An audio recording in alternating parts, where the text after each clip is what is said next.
everybody, it's Richard and I'm back for another video. Radio Friends with episode 311, not about the band 311, because that stuff's for nerds! Nerds! Nerds! Real black metal, real death metal, that's what we talk about here. Speaking of which, what's the first death metal band? 私のパズル完成しました。 Death with scream bloody gore.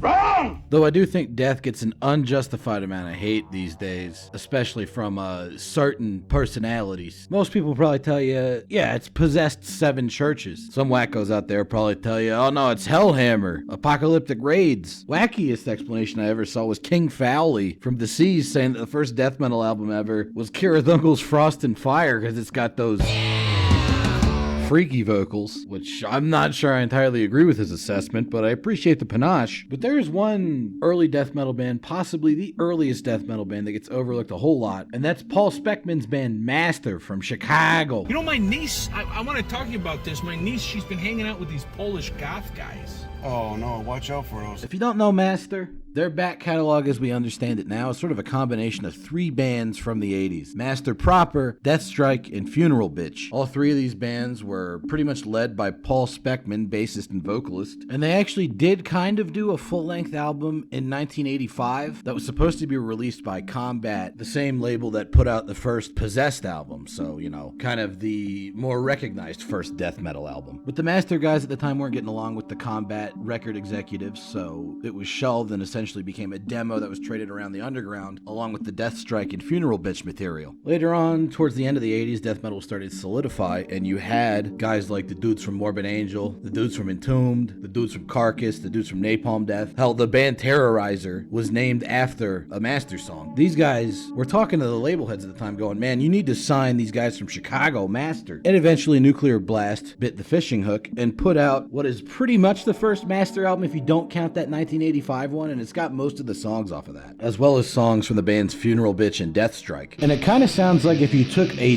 D-beat band from the very early 80s, like Discharge or something, and forced it to become death metal via intensity. There aren't very many slow parts. You're hearing one of the only ones on the record right now. The vocal performance is unilaterally intense. The guitars are buzzy, the bass is very prominent, and the drums almost kind of do an ambient black metal sort of thing. The focused monotony almost gives me kind of a Transylvanian hunger vibe, just in a more death metal grindcore form. And overall, it's just absolute primitive death metal madness with some great lyrics that are essentially a much more violent and gore-soaked version of what you might get from a crossover thrash band like DRI. オリジナルパズルを Why are we talking about Master so much when the episode title is Abomination? Well, I'm getting to that. Because Abomination, like Funeral Bitch and Deathstrike, was another project that Paul Speckman was involved with. But whereas Deathstrike and Funeral Bitch were noted for their similarities to Master, so much so that songs from those 2 projects were folded into the Master catalog, Abomination is defined by how different it sounds from Master. This was another sort of early death thrash band Mr. Speckman was involved with, this time from 1987 onwards. And if Master is underrated, Abomination is completely unknown by today's crop of dorks, what call themselves metalheads nowadays. Shameful display! A shameful display! Because even amongst self-described Master fans, I never hear them talk about Abomination at all. Maybe it's because they think it's just another, early form of Master that went away. The cover to the first Abomination album looks very primitive and Master-esque, with that cartoon demon leering down at you like... I mean, this has just got to be more Master-style stuff, right? Wrong! As a matter of fact, Abomination is almost defined by how different they sound from Master, to the point where even if you don't like Master, which I don't know what the fuck's wrong with you, but I guess such people exist, I could see you like an Abomination, because it's very, very different from Master. In fact, it's quite different from most Paul Speckman material, with the exception of the Speckman Project album from 1991 that was actually intended to be the first Master album, because when Speckman and Company gave Nuclear Blast the tapes for the Master debut, the 1989 recording, Marcus Stager or whoever the fuck thought that it didn't sound modern death metal enough, so he had them redo it. They ended up not liking that version either, so they went with the original one, and the re-recording became the Speckman Project album, which sees them reworking older Master songs from the 80s in a style that would honestly bear a lot of similarities with Abomination. I mean, compare this version of the song Funeral Bitch to the one you heard earlier. You definitely wouldn't hear Master drummer Bill Schmidt doing this kind of hi-hat shuffle, or this technical drum fill, but Abomination drummer Aaron Nikias, who was on the Speckman Project album, is all about that kind of stuff.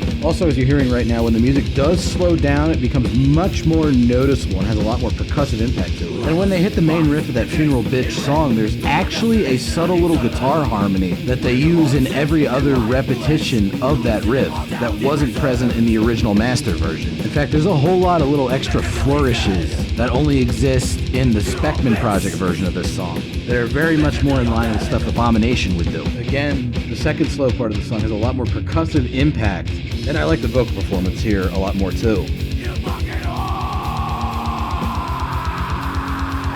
It seems a lot more expressive. You definitely wouldn't get these kind of chugging riffs in Master. And when the lead guitars kick in, they're a lot less chaotic and a lot more almost kind of old school speed metal sounding. Like if you were an old school death metal guy that grew up with the Master demos, I could see why you might be disappointed by the Speckman Project album, but personally, this was the first version of Master songs that I ever heard, and it's always kind of stuck with me. But more than that, it introduces Master fans to the style that Abomination was already working in, because 2/3 of this lineup of Master, that being the aforementioned new drummer Aaron Nikias and Paul Speckman himself, were also the Abomination lineup. So when you take that sort of textural variance that didn't really exist in older Master and apply it to more thrashy kind of death metal material, you get what Abomination sounds like, which is excellent. The first song on the first Abomination album is actually almost 8 minutes long, which is definitely not something you would hear in a Master context at all. I've seen a lot of people refer to this almost more as pure thrash metal than death metal. Personally, I still think it's a little bit too intense to just be called straight up pure thrash, but it does have a lot of the same sort of technical riff stacking you might hear in a band like Dark Angel in their later 80s years, particularly in regards to extended instrumental intros. Master was always a band noted for their very catchy vocal patterns,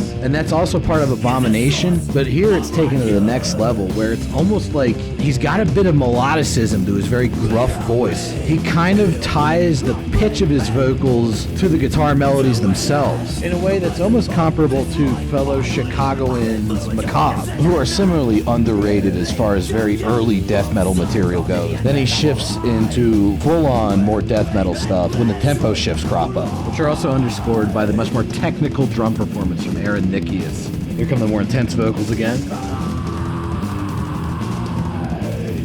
which I think firmly drop this into the death thrash camp as opposed to just straight up thrash metal. I mean, you don't hear stuff like this in thrash. And this particular song definitely utilizes 8-minute long runtime extremely well by having a whole bunch of different tempo shifts and riff sections. This groovier riff coming up right here being one of my favorites. Very nice, she's a 10. As well as this melodic harmonized part right here. This album's interesting because it's very adventurous and complex without being overtly technical or progressive death metal type stuff. Even on the shorter songs, they go through all sorts of very clever riff change-ups. Also, as mentioned earlier, that drumming goes hard as fuck. It's not, Flo Mounier or Mike Smith in terms of technicality or precision, but in its own way, it's just as intense as the work from those guys, and certainly a lot rawer in sound. A lot of these songs are structured in such a way that they start out with a very chaotic sequence of riffs that eventually collapses in on itself, from which the main themes of the song arise immediately prior to the vocals coming in, such as right here. Also, that drum beat Aaron's cranking out under all this, that weird, warped military march, works perfectly. For the song's incredibly hostile subject matter, which is also darkly humorous, another sort of trademark of Abomination.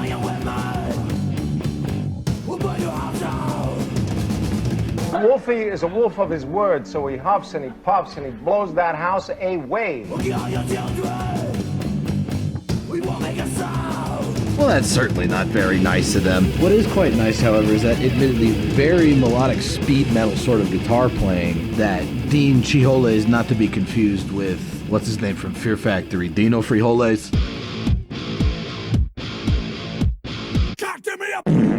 Mixes into his soloing over the barbaric death thrash Abomination that is Abomination. My favorite song on the album, Tunnel of Damnation, the last track on the album not counting bonus tracks, features more great drumming from Arian Nikias. Really shows off Abomination's ability to tell a story with the music, not just through the lyrics, but in how those sequences of riffs themselves are put together. If I was a lot more pretentious than I am, I might call it a perfect implementation of Wagnerian total art in a primitive death thrash context. Here's some more great soloing from Dean Chioles. And just like the riff sequencing and the vocal arrangements, it feels like the solo itself is telling a story. It's got all these different sections to it. It doesn't really just stick in one mode. It kind of takes you on a little miniature journey that mirrors the journey you go through in the song itself. Speaking of which, here's another major tempo change as we get closer to hell. Stuff almost kind of jumps into a death doom sort of mode with these really heavy stop-start grooves, underscoring the assuredness of our damnation before then speeding everything up as we're dragged further into the netherworld. This is what I mean by death metal storytelling. It really does feel like this song takes you on a journey. And here is the climax.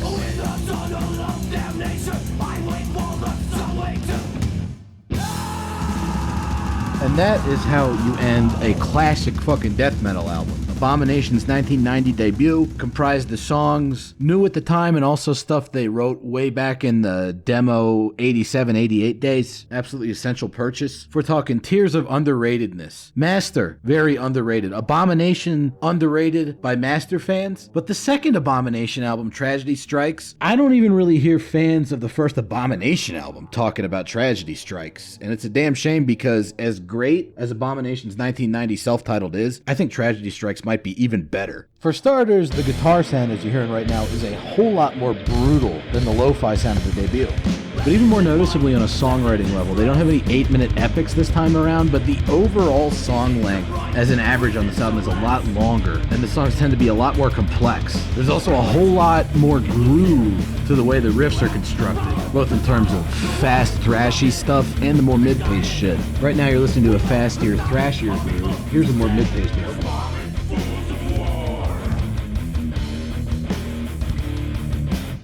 And I think you'll have to agree, that shit's pretty fucking heavy, my dude. And another change up, a speedy double bass drumming led death metal section with some very well done harmonized tremolo pick guitars from Mr. Chioles before we jump back into that mid-paced groove riff from earlier, signifying that the song will be moving into an entirely new direction from its very speedy death thrash inception. More of that great death metal storytelling ability that is such an important part of what Abomination does. That marriage of drum and guitar groove with Speckman's very catchy vocal structure patterns, building up in overall speed and tension as the collapse of the song's opening ideals becomes more and more incipient before we then jump into the emotional climax, which comes in the form of perhaps my favorite solo on any Abomination song. This tremolo pick bit right here, it actually ties perfectly into the rhythm guitar playing to the point where it's much less of a solo and more just like, oh, he's adding extra layers of riffs higher up on the guitar neck.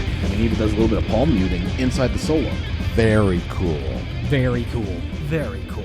And not only is this album heavier on the groove, not only are the songs more complex, not only is the soloing better, the sound of everything more death metal-y, but honestly, as catchy as that first Abomination album was, this one's even catchier. Here's my favorite song on the album. It's entitled They're Dead. And here's the catchiest riff, introduced in instrumental form. And later on expanded upon with the vocals and a drum groove. This whole song is just sequence after sequence, separated by full stops, with each one building on themes from the prior riff sequence. And as you're hearing, the whole thing has this really powerful groove metal sound to it, while still maintaining their death thrash core. Like this part coming up right here is a recreation of that groove section from earlier. Now it's kind of made into something that almost sounds like the second Righteous Pigs album. What happened was with a really cool counterpoint riff to its initial sort of melody, then leading into some weird harmonized stuff and another full stop, where it sounds like they're going into stuff from earlier, but it's a fake out with a cool little bass fill. And then it's this whole new sequence of riffs, again with a really cool sort of punkish groove to it, and some nice melodic counterpoint between the guitar riffs, as well as the vocals, which again are matching the pitch of the guitars. And then kind of a weird, almost sort of proto-morbid, angel-y, churning transition section. Remember, Paul Speckman's stuff was always a big influence on Morbid Angel and Terrorizer. And then once we get out of this kind of jumpy groove section, we finally get back into the riff that opened the song up. But even then, Dean's adding all these like new guitar flourishes to it. So it's the same riff from earlier, but it's got this whole new context after all that stuff that came right before it. Impeccable songwriting from Abomination. And it's a shame that all we really got out of Abomination was those 2 full lengths, some demos, and then like an EP.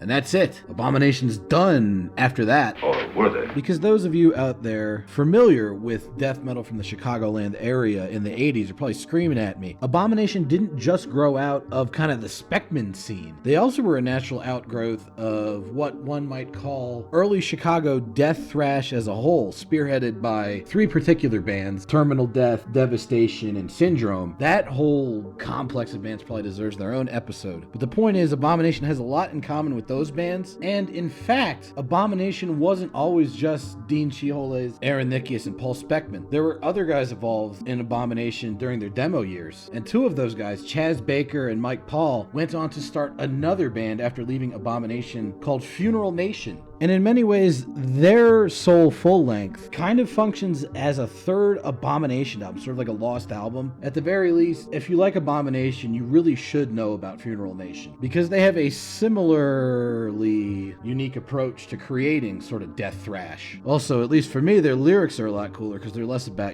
society, man. And a little bit more...